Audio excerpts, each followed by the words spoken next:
এটা কতটা গাদ্দারি হইতে পারে আমরা আবু সাইদকে এখনো সম্মানিত করতে পারি নাই, অসীমকে সম্মানিত করতে পারি নাই, মুগ্ধকে সম্মানিত করতে পারি নাই। এদের রক্তের উপর দিয়ে আজকে এই সরকার, আবার এদের গুণগানও গাচ্ছেন কিছু সুশীল। আমি জানি না ওনারা এই বিপ্লবের শক্তিটা ধারণ করতে পারেন নাই, তাই এক একজন এক এক কথা এক একবার বলেন।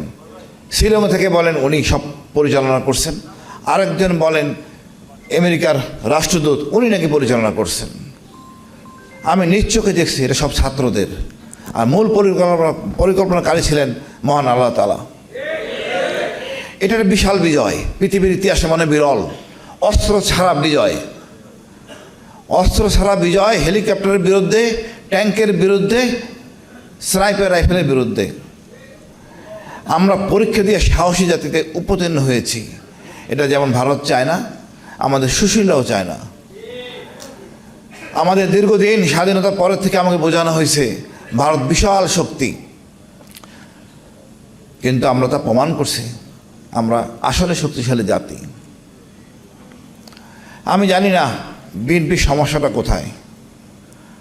আমি আমাদের প্রধানমন্ত্রীর কোনো সমস্যা দেখতেছি না। সমস্যা হলো ওনার আশেপাশে উচ্ছিষ্ট লোকগুলি, এই লোকগুলি বিএনপির শত্রু। আজকে জামাতে ইসলামী, বিএনপি দুটাই মজলুম। কোনো রকম বাধা ছাড়া আমরা উন্নতির চরম শিখরে যেতে পারি, কিন্তু দেখেন এই লোকগুলি ব্যাংক নিয়ে কি আবল তাবল কাজ করছে। এটা ছিল ঋণ খেলাপি, বানাইছে ঋণগ্রস্ত, মানে জাকাতের টাকা তারা দেন, ঋণগ্রস্তকে তো জাকাতের টাকা দেওয়ার একটা ফয়সালা আছে, সেটা এইটাও খাবে। এটা লজ্জা লাগে না? কার টাকা খাচ্ছে? সাধারণ জনগণের টাকা। ৭১ বলেন, এই ২৪ বলেন, আমজনতা আমরা সবাই মাঠে ছিলাম, আর উপভোগ করতেছেন এই উচ্ছিষ্ট লোকগুলি, যারা কোনো অবদান আছে বলে মনে করি না। আমার আস্থা তারেক জিয়ার প্রতি। উনি একটা গর্বিত পিতার সন্তান, গর্বিত মায়ের সন্তান। ওনার স্ত্রী একজন গর্ভবতী সেনা নৌবাহিনীর প্রধানের সন্তান। আমি ওনাদের কাছে অনেক প্রত্যাশা, ইনশাল্লাহ কাঙ্ক্ষিত লক্ষ্যে পৌঁছবো। বাট উচ্ছিষ্টকে সরান। এরা আবল তাবল বলতেছে। এই শিক্ষামন্ত্রী, ওনার ছেলে মেয়ে বিদেশে, কি আবল তাবল বলে আমি জানি না। একটা নারীর যদি কোমর পর্যন্ত ভিজে যায়, সে পরীক্ষা দেয় কীভাবে? তার মা যাবে, বাবা যায় সাথে আজকালকার দিনে। উনি সেই পুরানো আমলের কনসেপ্ট নিয়ে বসে আছেন। আর ক্ষমা চাইতে অসুবিধা কোথায়? ক্ষমাতে আপনি বড় হন, ছোট হন না। এই ইগো থেকে বেরিয়ে আসেন। আজকে ছাত্র এসে আগের দিনে ছাত্র নাই, এটা চরম শক্তি। জেনারেশন, নতুন প্রজন্ম, এদেরকে আপনি আবল তাবল কথা বলে হবে না। আগে আমরা বহু কিছু বলছেন, ৭১ আগেই আমরা বিশ্বাস করতাম নেতারা মিথ্যা বলে না।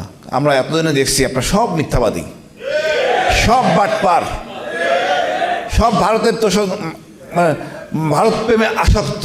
বাত ব্যথা, প্যারালাইসিস কিংবা আর্থ্রাইটিস, আধুনিক প্রযুক্তি ও অভিজ্ঞ বিশেষজ্ঞদের সমন্বিত চিকিৎসার নির্ভরযোগ্য নাম ডিপিআরসি।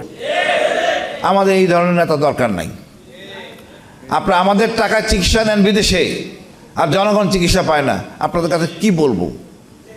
আপনারা যদি সোজা না হন, এই বিপ্লব কিন্তু থেমে যায়নি। এটা অসমর্থ বিপ্লব। আওয়ামী লীগের অনেক শক্তি ছিল, সকল বাহিনী তার বাপের সম্পত্তি ছিল, কিন্তু আপনি কিন্তু সেটা করতে পারবেন না। পুলিশ, সেনাবাহিনী, আমাদের গোয়েন্দা, এটা জনগণের, দেশের, আপনার না। আপনি সে আগের চেতনায় আছেন, সেটা হবে না। এখন র্যাব আপনার কথা শুনবে না, ডিজিএফআই আপনার কথা শুনবে না, জনগণের সাথে তারা থাকবে। সুতরাং কথা ঠিক মতো বলেন, নাহলে কিন্তু অবস্থা খারাপ হবে। আওয়ামী লীগ ভারতে চলে গেছে বা যাইতে দেওয়া হয়েছে, আপনি কিন্তু যাইতে পারবেন না। আপনার পূর্বে হলো আপনি আরাকান, এরা মগ জাতি, আপনি বেশ সুবিধা করতে পারবেন না, বিপদে পড়বেন। একমাত্র পথ খোলা বঙ্গোপসাগর, এইখানে আপনার সাঁতার শিখতে হবে। আমি বলবো আমল তাবল বলার আগে সাঁতার শিখেন। কতটুকু সাঁতরাতে পারবেন আপনি ভালো জানেন। এই জনগণ আপনার দায়িত্ব দেবে না। সর্বোপরি বলবো এক কথা, আবু সাইদ এদেরকে আমাদের ধারণ করতে হবে। এরা আমাদের গর্বের। এরা আমাদের এমন একটা দর্শন দিছে, এটা নিয়ে আমাদের রিসার্চ করার অনেক সময় আছে। এই বিপ্লবটাকে যদি এখন গবেষণা না করেন, আমরা কাঙ্ক্ষিত লক্ষ্যে পৌঁছবো না। পুস্তকে থাকবে, মাদ্রাসা সিলেবাসে বিপ্লব থাকতে হবে। সরকারকে বলবো, আপনি কৃপণ হয়েন না, আবু সাঈদ মুগ্ধদের বীরশ্রেষ্ঠ খেতাবে সম্মানিত করেন। এই জাতি ধারণ করবে। আপনি জনগণের কাতারে আসেন, জনগণকে ভালোবাসেন, শর্টকাট করতে যাবেন না, আপনার বিপদ হবে। আমি মনে করি ভারত প্রেম ভুলে সোজা কোমর হয়ে দাঁড়ান, সেই পথে আমরা হাঁটছি, আমাদের প্রধানমন্ত্রী হাঁটছেন। আমি খুব সাধুবাদ জানাই। আশেপাশে উচ্ছিষ্টদের বের করে দেন, ন্যায় বিচার প্রতিষ্ঠিত করেন। রাষ্ট্র আমাকে কি দেয়? কিছুই দেয় না। আপনার তো সব কিছু নেন, শুধু বাকি আছে এই অক্সিজেন মহান আল্লাহ তাআলা দিচ্ছেন, এইটার উপর ট্যাক্স বসানো, আর কিছু তো নাই। আপনি আমার কি দেন বলেন তো? আমি কিছু পাই না খুঁজে। কেন আমি ট্যাক্স দিব? পুলিশ তো আপনার।